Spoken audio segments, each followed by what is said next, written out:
Hello, Phoenix. I am so happy to be home with you today. Tell me, what questions do you have for me? What do you want to know?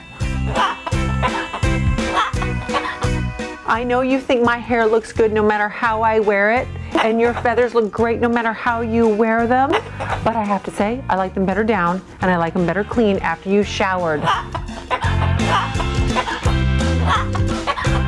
No, your claws are not too sharp, honey. It's your beak that kills me.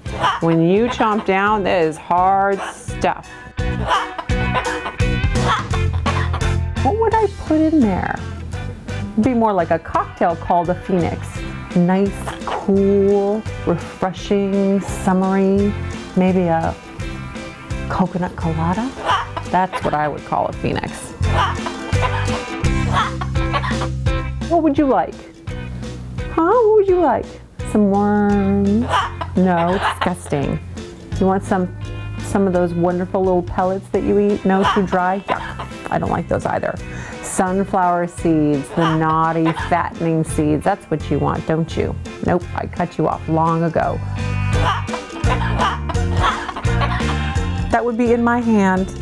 Yes, I know how cute and sweet as you are. You pooped right in my hand. You pooped down my back, you pooped on my head. I can't think of a more embarrassing place than that.